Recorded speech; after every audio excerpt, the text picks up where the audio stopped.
Welcome, everyone. We'll start shortly as a lot of you are joining. We see numbers raising.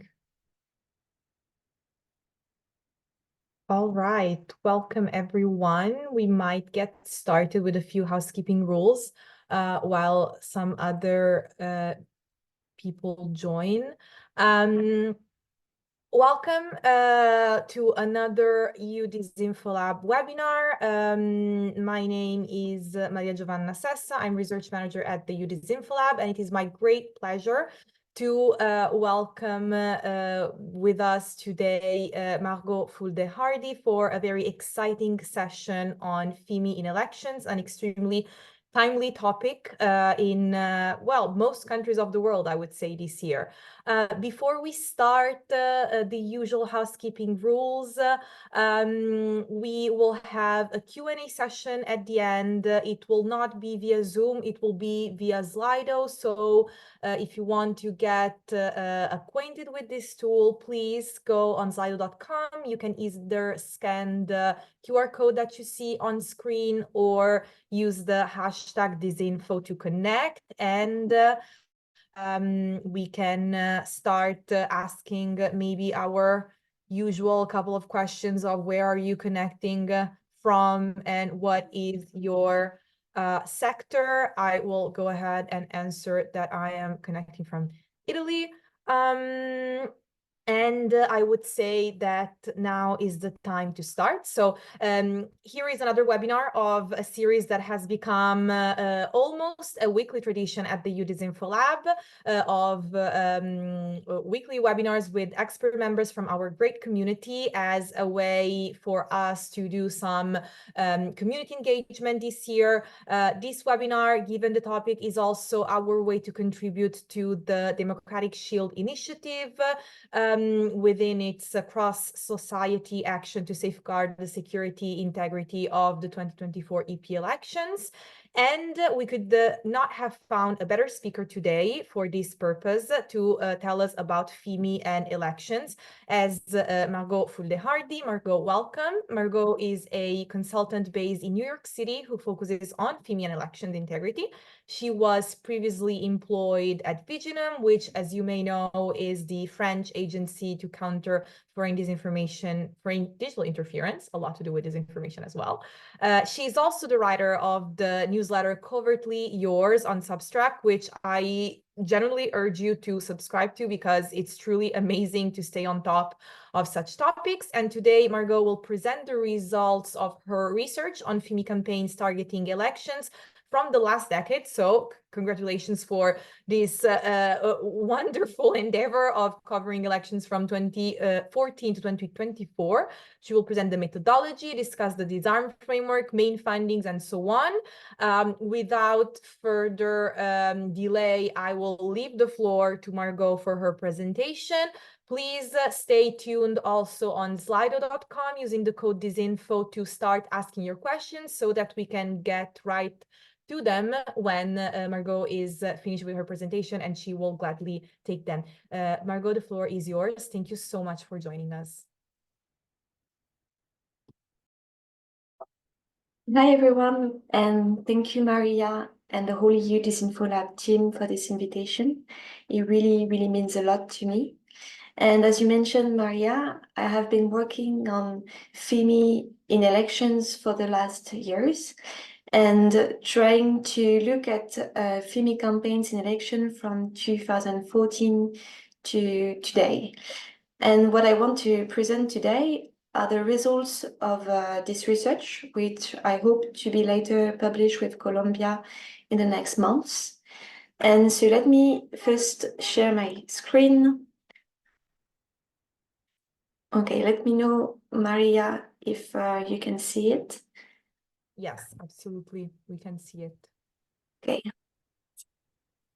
And so what I want to address in this research, the challenge, because I love putting some challenge, is it possible to develop in the information space threat patterns related to threat actors targeting our elections? So I will present first the history and methodology I followed to conduct this research and try to answer this challenge, and the first results and thoughts for the next steps that I hope will contribute to the whole reflection that we have in this community. And before I start, I also want to give a special thanks here to a few people. So first, Viginum, the French agency to counter foreign digital interference, and especially Marc-Antoine, without whom I would have launched this research and also kept my motivation along the way. The AAS data team for the inspiring exchanges and discussions, and Camille François, who supported my idea to make this research available for everybody, and who helped me gather a scientific committee to peer review my work. The committee was composed of senior experts, Ben Mimo, Kevin Limonier, Shelby Grossman, Michael Burke, and Tamar Mitz. And I really want to thank them all for the time they dedicated to reading it and for the feedback, which was very helpful to identify what would be a contribution to our field. So why did I start this research? So in 2021, I was preparing for potential FIMI in the 2022 French presidential and legislative elections. And I was looking at developing a threat assessment in this context. And so I started to look at existing reports, and I was startled to see that there were almost no comprehensive existing work at the time, besides the Austrian Strategic Policy Institute, Cyber-Enabled Foreign Interference in Elections and Referendum, which expanded the work of the Cyber Policy Center on hacking democracies, cataloging cyber-enabled attacks on election. And these were published in 2019. And when I started my work, I didn't know it would be also later completed with the Shapiro, Martin, and Illard online political influence efforts database, which was published later in 2022. So I decided to go back to these earliest cases, and I chose a specific scope, which is influenced by the institution where I was at the time, Viginum, and also my exchanges and what was happening at the EU level with the EAS efforts. So at Viginum, the mandate of the agency is very clear, focusing on foreign actors whose manipulated activities in the information environment can potentially harm the interests of the nation. So my database that I constructed is narrower, for instance, than the one developed by Shapiro, Martin, and Illard, because it focuses only on foreign actors and not domestic actors. And also, as I chose to focus on FIMI with the definition effort of the EAS, I chose to exclude the cyber operations. So the scope can be summarized to these three criteria that came with selecting the campaigns. They all must have a foreign component supported by an attribution made by either one of these sources: government, platforms such as Meta's Threat Report, companies like Graphica, Recorded Futures, and others, and researchers and investigators. The campaign must seek to influence or interfere with the election taking place during the election cycle. I'm not addressing the campaigns that are running along the political cycle on the long term. And the campaign is limited to FIMI activities, so it does not include cyber activities. However, I soon came to realize that identifying threat actors and campaigns was not enough. All the stakeholders that I mentioned were speaking different languages. They were using different taxonomies, different granularity level, and they had different goals in reporting these campaigns. So I recognized that I needed a methodology to systematically tag the methods and tactics conducted by these threat actors. And while I was reflecting on how to do so, the answer came with the DISARM Framework. Because at the time, there was this progressive recognition and use of the framework at the EU and US levels. And also, the Hybrid Center of Excellence had validated its use through a report in summer 2022. So just pausing here for those who are not familiar with the framework, this framework is a behavior-focused framework composed of what we call tactics, techniques, and procedures, TTPs, which are actions that a threat actor is likely to conduct in a certain order to achieve its goal during the campaign. So I decided to tag the campaigns I had collected systematically with this framework. And I used a specific methodology of reading each report and article several times, extracting the sentences that refer to TTP using the DISARM plugin, and reviewing the TTPs according to a codebook that I developed to ensure the coherence and consistency over time. And this methodology is building upon existing practices within the EAS and Visioning that I also contributed to develop at the time. So what are the limits of the methodology, which it is important to be aware of, is that tagging the TTPs is based on secondary data. All these reports are the observations drawn by investigators. Some reports dates back from 2014. So there is a lack of homogeneity of reporting in terms of granularity. So some are very focused on little details, others are more generic. The level of confidence is not all the time mentioned, and the level disparity can be very wide. And the attribution also process is different according to each type of actor. And also the second limit, the DISARM framework is an evolving framework. So as we speak, some TTPs may still be missing, or some TTPs may not be precise enough. So what I came with is, and what I intend to publish soon, is a data set of currently 77 FIMI campaigns in election worldwide, 56 electoral events, 15 different countries of origin, 21 threat actors. Those threat actors can be state, non-state actors, political influential groups such as the alt-right, can be private firms. There is one unique variable for each TTP, whether it was used or not in the campaign. One variable for the type of attribution source, so either the government, the platform, the company, or the researcher. And the timeline is from 2014 to 2024. So my research questions were, can we develop a comprehensive database dedicated to FIMI in elections? Can we use a framework such as a DISARM framework to systematically tag the campaigns? What are the most used TTPs during elections? Can we identify a set of TTPs and develop threat patterns? And what are the main hypothetical trends regarding the evolution of TTPs in 2024 and after?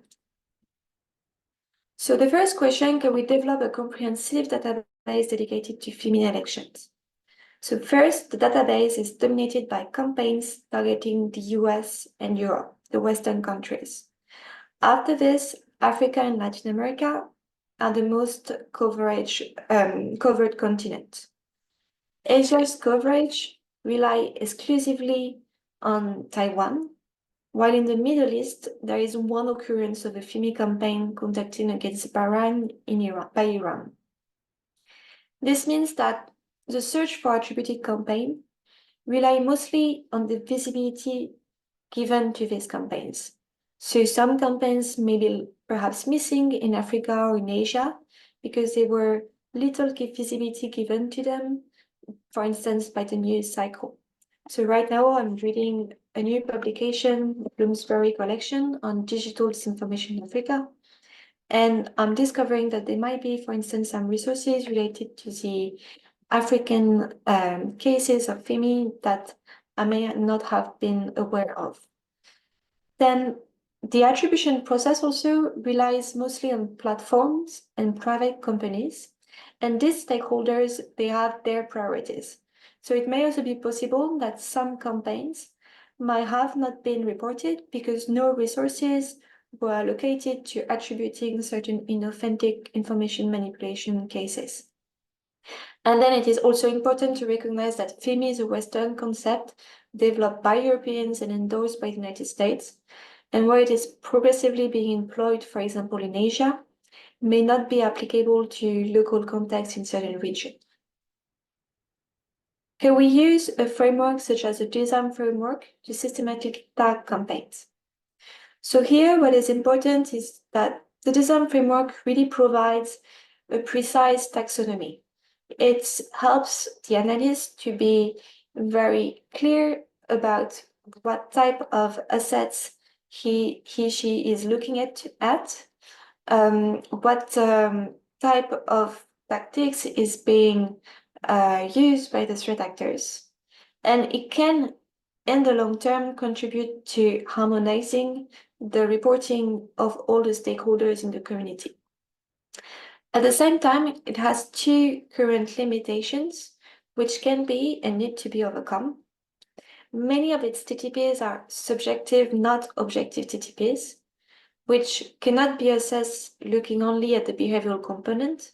So it means that you would need cognitive, human, geopolitical, other criteria to be able to really assess whether this TTP was used.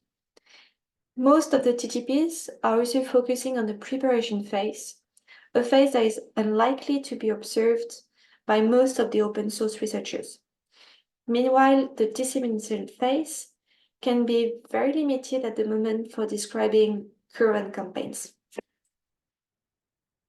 What are the most used TTPs during elections? So here to present you the most used TTPs, I try to organize them in three phases, three simple stages: establishing online assets, followed by the creation of narrative and content, followed by the dissemination of narrative and content. These are three simple stages which can help organize and ordering the TTPs. So establishing online assets, unsurprisingly, inauthentic accounts, pages, and groups are the most established social assets. They are the TTPs that are the most occurring in the dataset. And almost systematically, they are followed by a tactic to establish legitimacy, such as creating persona and impersonating legitimate entities. And here, it's important to be aware that I'm talking in the context of elections. You might know of other campaigns where you have the systematic use of burner accounts and no particular attention paid to creating legitimacy. But in the specific context of elections, it is almost systematically followed by a tactic to establish legitimacy. The actors' ecosystem is regularly composed of contractors, partisans, and external organizations.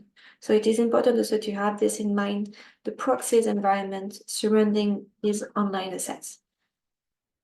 Regarding the narrative and content creation, threat actors have a strong preference for leveraging existing narratives rather than developing new ones. They do not seek necessarily to create new content. Content is more often plagiarized and appropriated than created, and current events play a significant role to leverage this existing narrative. And here it matches, I think, one of the findings of one of my previous colleagues who used to say that threat actors are mostly lazy, and I think that confirms it. Narrative and content creation. When threat actors do develop new narratives and content, they often integrate target audience vulnerabilities into the narrative, such as social divisions, particular economic issues that may help them in the narratives being spread to engage with the audience. They mostly create video-based content. And here I just want to underline that sometimes in the reporting, researchers are perhaps focusing on one form of content that was particularly meaningful to them. So they might have been also image-based content or text-based content, but as it was not mentioned, it was difficult for me to guess it. So it might be also the case that image-based content and text-based content are underrepresented in the dataset. And generative AI is progressively supporting the content creation, but remains niche. And here I want to detail a bit because this is a sensitive and important topic in this year's election. So the use of generative AI is mentioned for the first time during the Taiwanese presidential elections in January 2020 in the dataset. It is used at the time to describe the use of generative AI by Content Farm to develop text-based content targeting Taiwanese audiences. The TTP to develop AI-generated images may have also been used during the Taiwanese election, but it was not specifically mentioned. But it is in the same year, in the context of the United States presidential election, mentioned.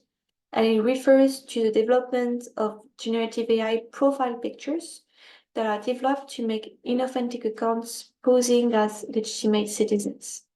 And it will be repeatedly used over the following years. Then for the two others, developing AI-generated videos and AI-generated audio, it might not be in the dataset, but it's important to be aware of the fact that they appear in 2023 in the context of elections, in domestic context, not in FIMI. And it is likely the case that it could be used in the future by foreign threat actors. Narrative and content dissemination. So the segmentation and micro-targeting of the audiences are TTPs frequently used. It is rarely the case that just a broad generic narrative would be applied to the audiences. However, mainstream platforms are almost every time landing places of the campaigns. And amplification is often done through cross-posting and the use of trolls and bots. So to the next question, can we identify a set of TTPs and develop threat patterns? So based on the limits that I mentioned, it is possible to develop simple threat patterns. So I added the number of the TTP so you can see how you can put together these TTPs to create a threat pattern. So the creation of persona, posting content on mainstream platform, creation of pages in group to impersonate legitimate entities, delivering ads on mainstream platforms, developing an authentic news article or opinion article to distort facts, leveraging an authentic news website, developing video-based content, distributing on video sharing platforms, landing on mainstream platform. However, the creation of more complex sets of TTPs with more TTPs in one threat patterns is challenging because of the framework's limitation we mentioned and the lack at the moment of homogeneity of reporting in terms of granularity and confidence level. What are the main hypothetical trends regarding the evolution of TTPs? And here I used qualitative data to the current reporting on the elections, the different things that we need to keep in mind regarding what threat actors are doing to draw these hypothetical trends based on the predominant TTPs that I look at in the previous sections. So the mainstream platforms are likely to remain the main landing places of campaigns.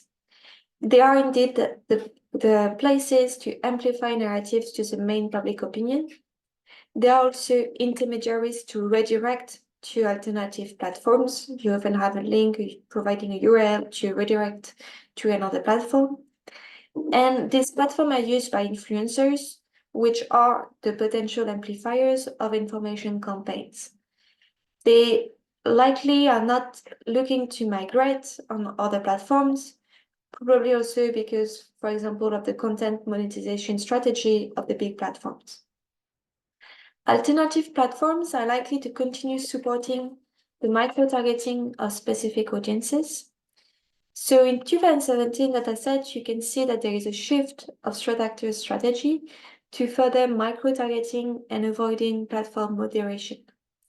This trend is highly likely to continue because the displacement of threat actors on these alternative battlegrounds demonstrate a particular interest in these audiences and platforms.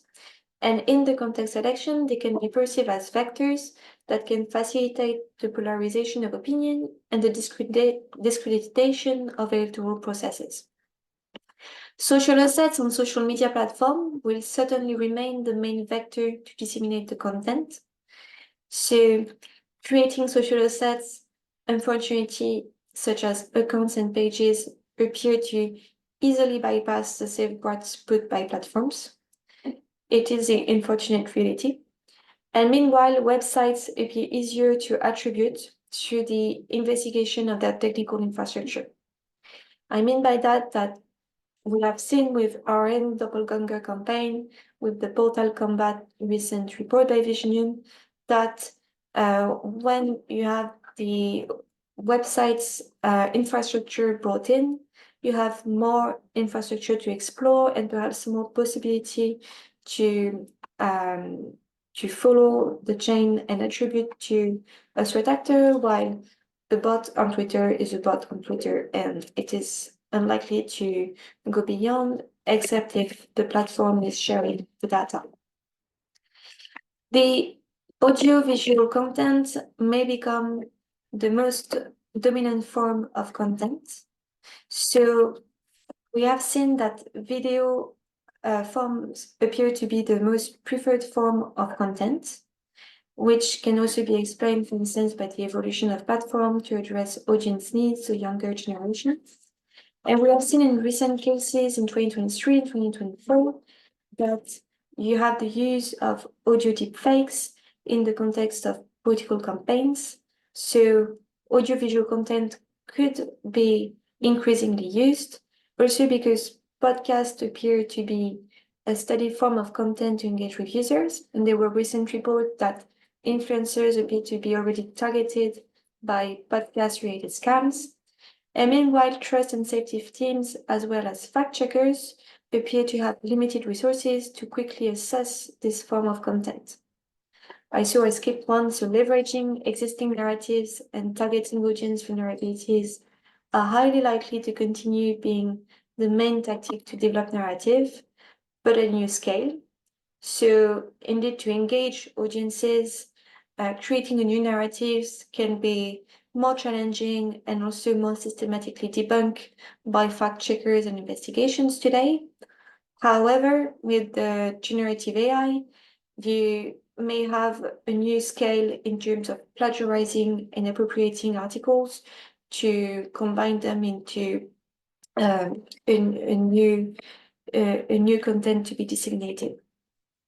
And finally, on generative AI, it may or may not become a facilitator of information campaigns.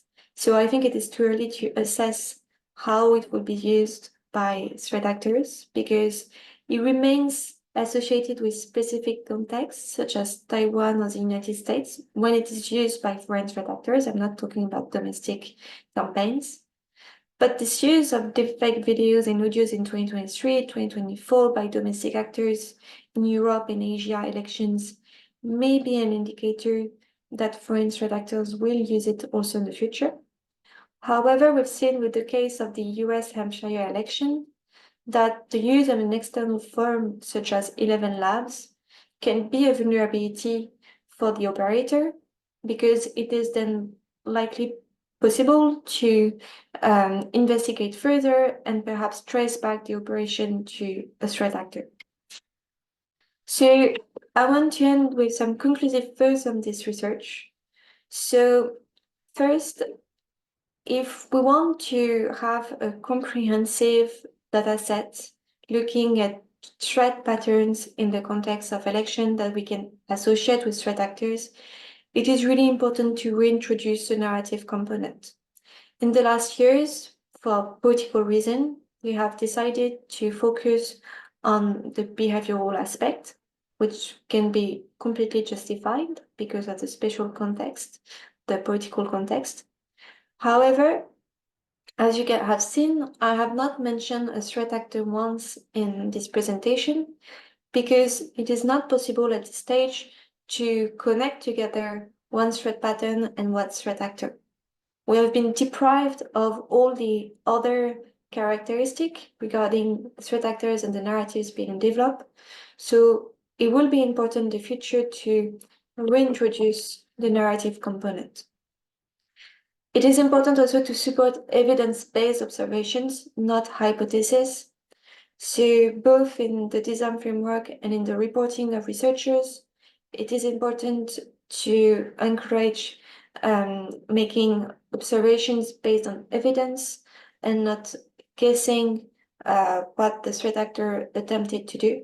So more TTPs related to the dissemination of content and are highly likely to encourage this, and less TTPs in the context of the preparation phase.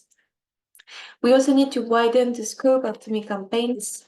So there is this Internet Research Agency culture, this equation of bots plus trolls plus ads that kind of impregnated environment in terms of what to look at.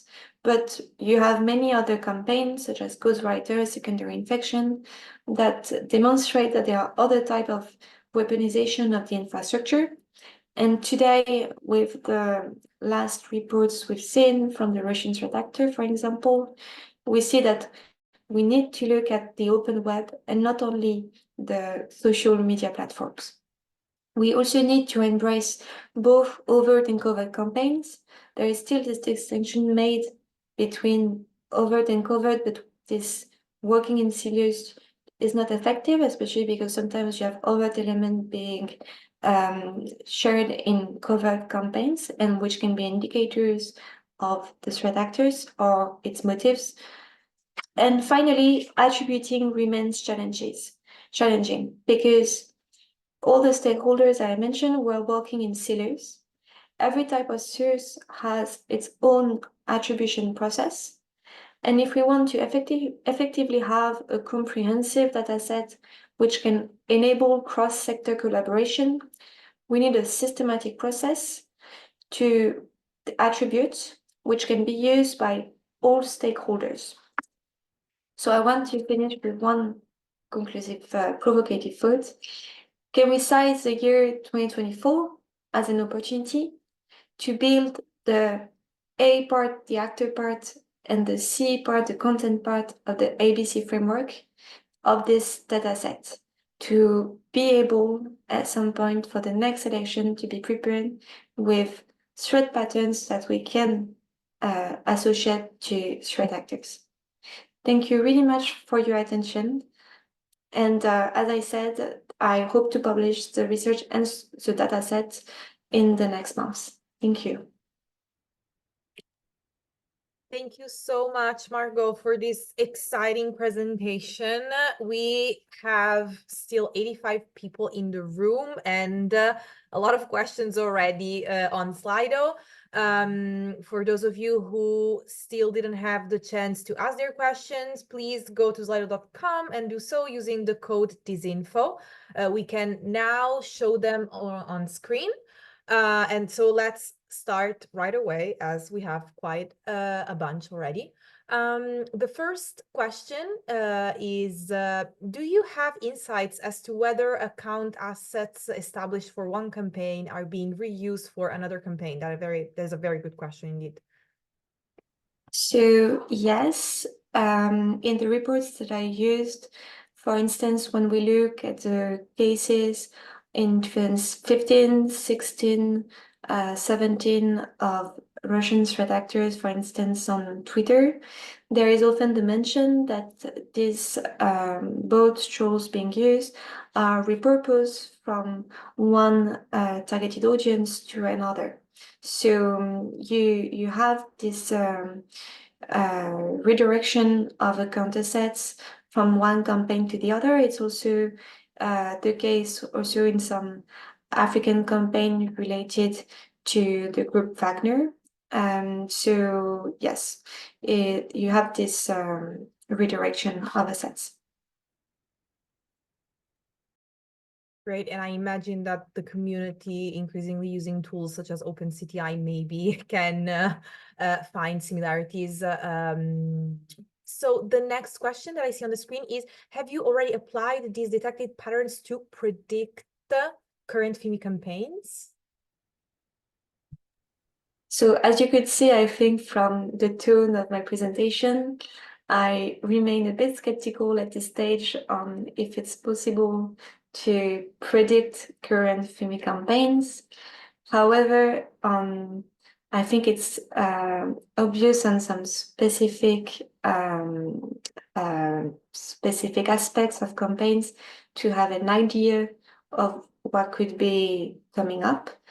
So, for instance, I've seen that in 2016, 17, 18, you have this trend of the alt-right focusing on the United States and Europe, especially France, Germany, and Sweden, and then ending in 2019 with the European elections, where you have all these actors focusing on different countries and mimicking the tactics of the Russian threat actors, to the point that the reporting is not really able to distinguish between Russian threat actors and alt-right actors.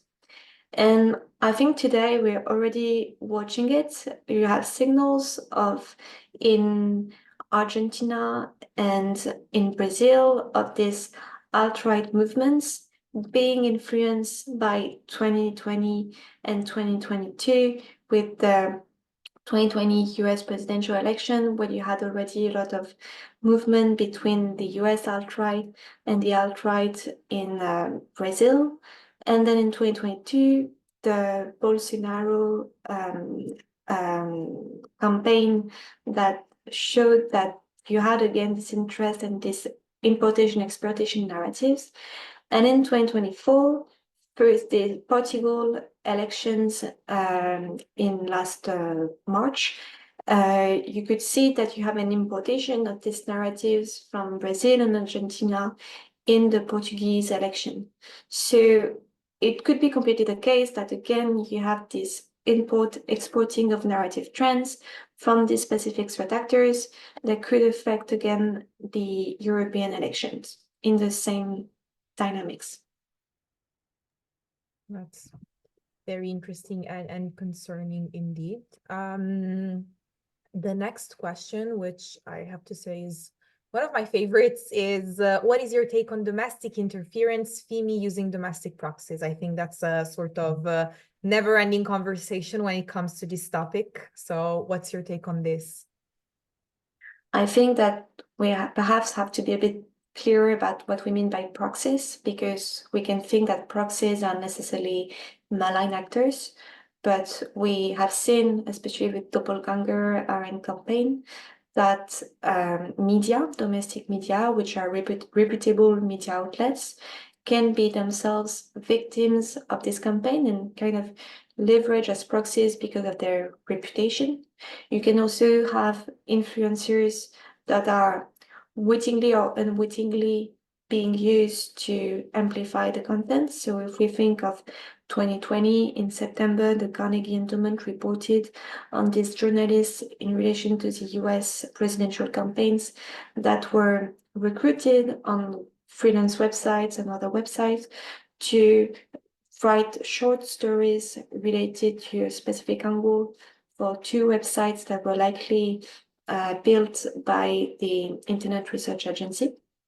So I think it's important to acknowledge that they are the domestic vectors, amplifiers of these campaigns, and they both need to be protected when they are not necessarily doing it wittingly. So they might do it for because they are in a precarious situation, because they are looking at the money incentive. They might also not be aware of it. They might need education and awareness raising. But also when it comes to this malign process, it's important to have effective deterrence to make sure that it would not be disseminating, spreading, supporting the campaign. Thank you. Next question. In the campaigns identified, what patterns have you noticed in terms of country of origin slash threat actors? And you mentioned that there is no explicit reference to threat actors, but I guess that's very interesting when it comes to FIMI. Of course, that's what everyone's curious about. So I'm trying to make sure I understand the question. So in terms of countries of origin threat actors, so you have over time the three state actors. Perhaps I can start with the threat actors. So in 2016, in the context of the US election, we talk only about Russia. In 2018, you have attribution to Iran for some campaigns targeting the US midterm elections. And you have the mention of overt campaigns by the Chinese threat actors. Then in 2020, you have the three of them. The Russian threat actor has evolved in terms of techniques. You have the use of website coming up. The Iranian threat actors is using what we call perception hacking with the impersonation of the prod boss. And so this is also a new type of revelation at the time of how we can also give the impression that we are hacking an election, but in fact we are not dedicating any strong resources to it, but the effect could be the same. And we have the apparition of the spamouflage threat actor related to China, targeting also the election. In 2022, the Iranian threat actor is not particularly present.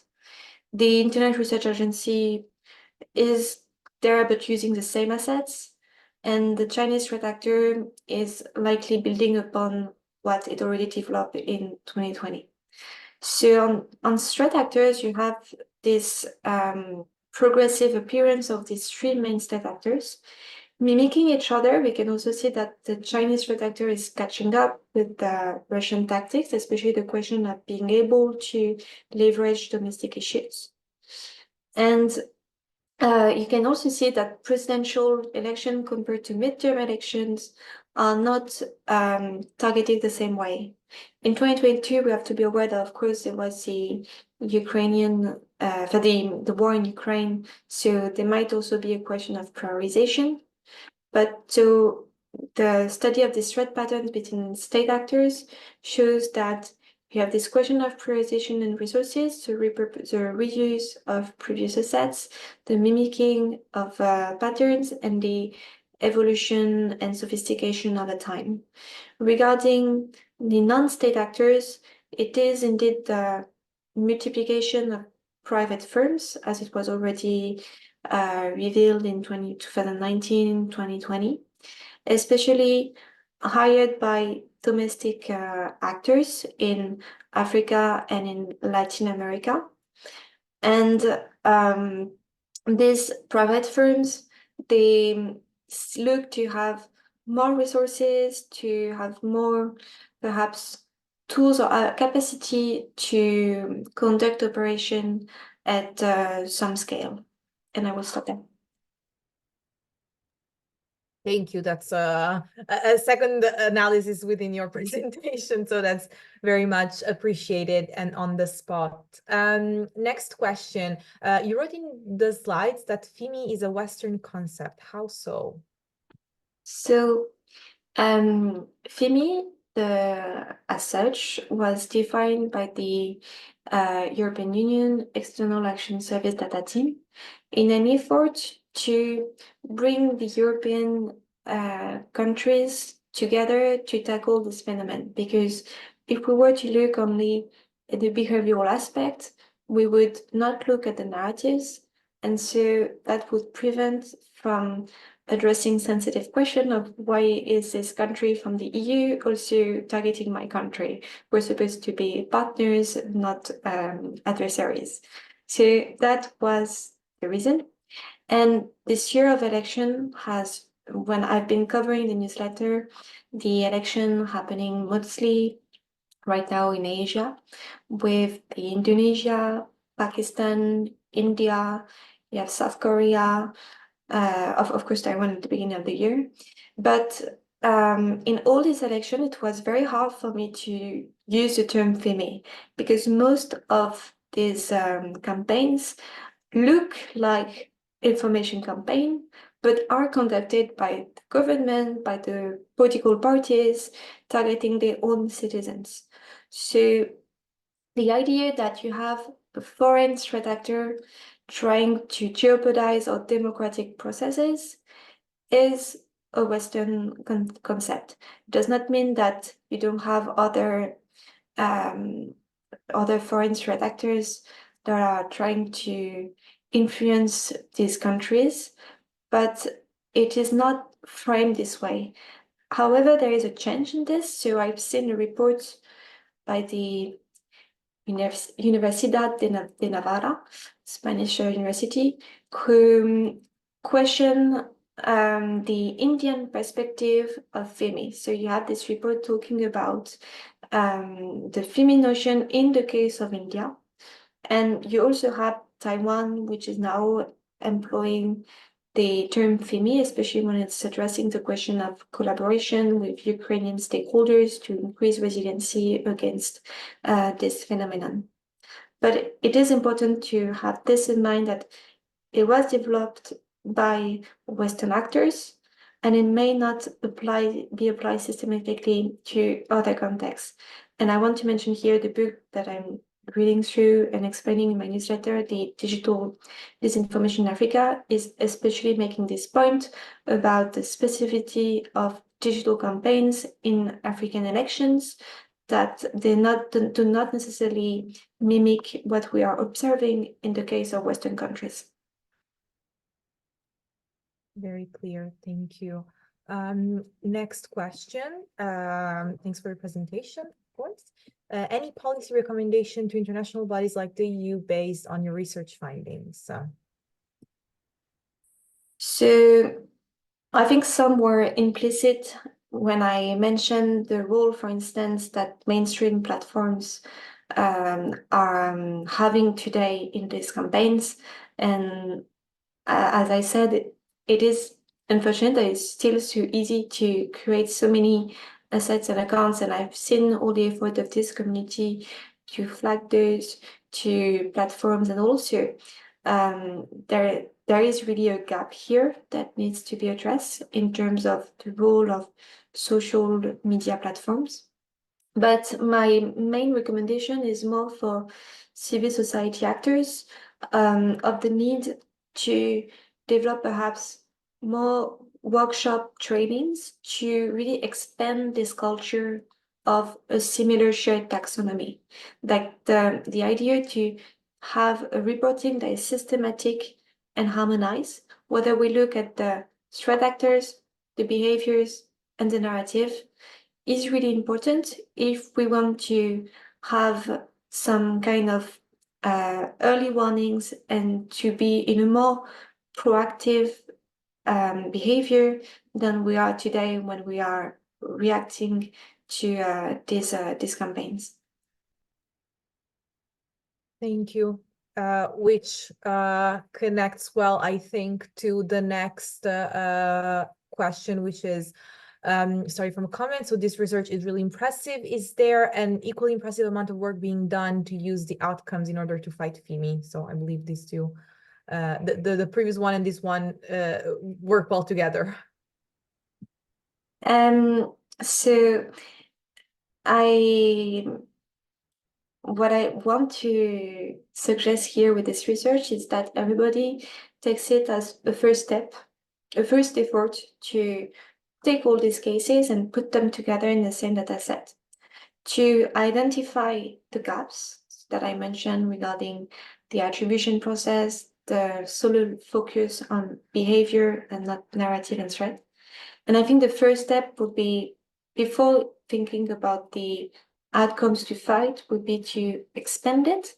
First, making sure that it is complete with cases that I may have underlooked, with cases from 2024 that will be appearing in the next month. To think about this A and C that I mentioned, how do we complete the picture, have a complete picture? And meanwhile, indeed, starting to think about how we can use this database, all the analytics that we can draw from this database to think about countermeasures.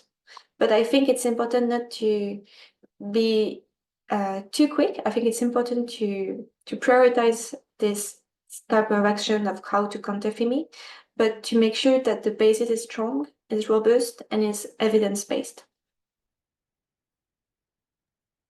Thank you. So the next question is, you mentioned an upcoming report on your findings. I would be very interested in that. When is it coming out and where would I find it? So I believe you mentioned this a little bit, but if you can say a bit more, I believe that everybody will be very happy. So I'm not controlling here the timeline, but normally it should be published at Columbia with the help of Camille François. And so the last timeline we discussed was a publication beginning of June, and an event around the database and the research in September. And the idea behind this is also to using the summer to continue completing this database with the cases happening in 2024 and to make this available for everybody. Basically, it will be composed of the dataset, where you can have also all the sources that are linked to the code book, explaining the rationale of how to code, so you can also follow the same methodology. The TTPs with the table summarizing for each case the TTP and the extracting sentence, so you can understand what is the example for this TTP in this particular case. So why did I decide to use that TTP? It's not only a 1 and 0 in the data set, but it has there is a sentence behind this. And the research paper, which is explaining the methodology, the first results. And all of this I hope to be available open source for everybody beginning of June, I hope. Great.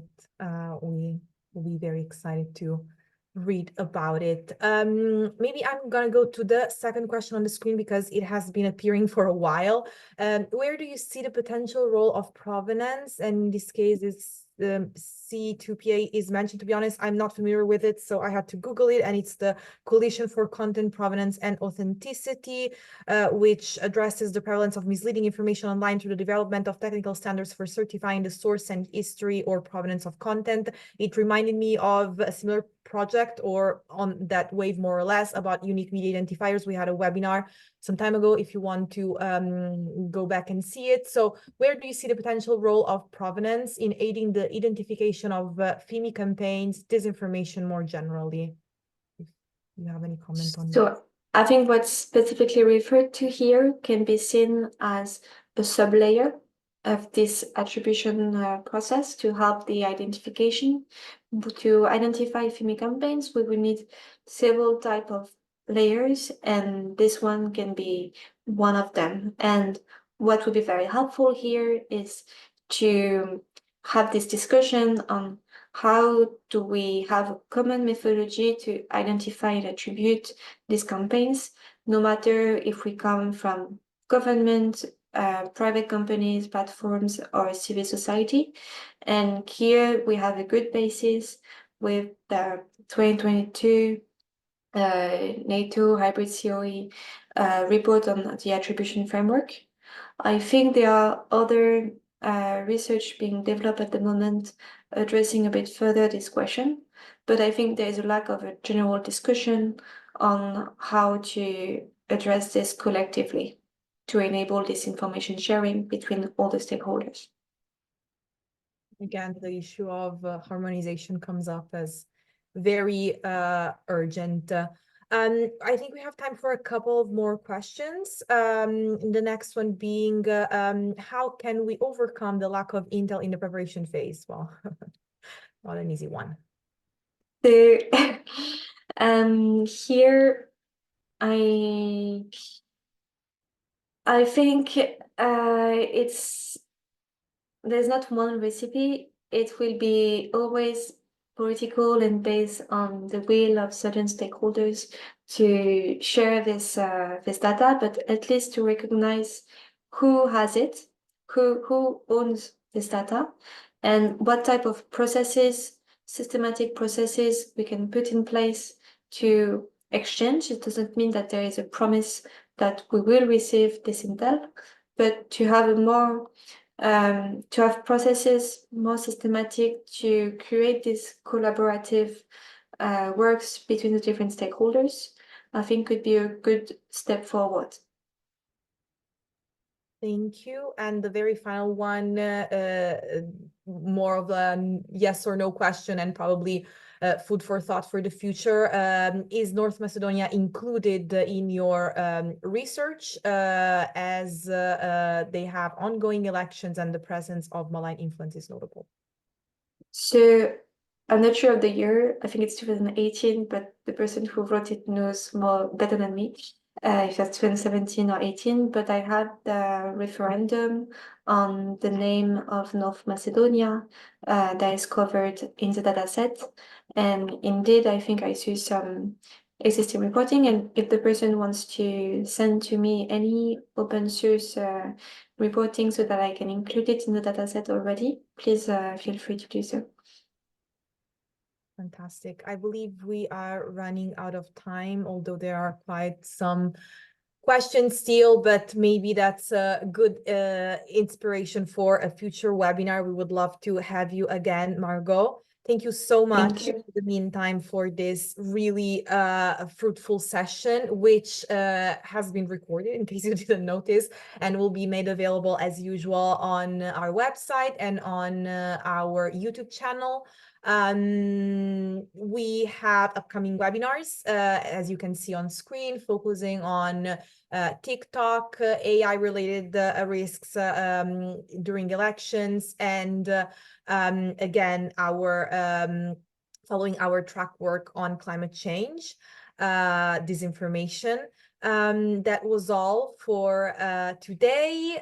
Remember to subscribe to Margot's newsletter, Overly Yours, and also to ours, EU DisinfoLab's newsletter, which is bi-weekly. And stay tuned for more webinars and for also our annual conference, whose program will be preliminarily available soon, we hope. Margot, thank you so much again, and I wish everybody a good rest of their days. Goodbye. Thank you so much, and thank you everyone for all your questions and attendance today. Thank you.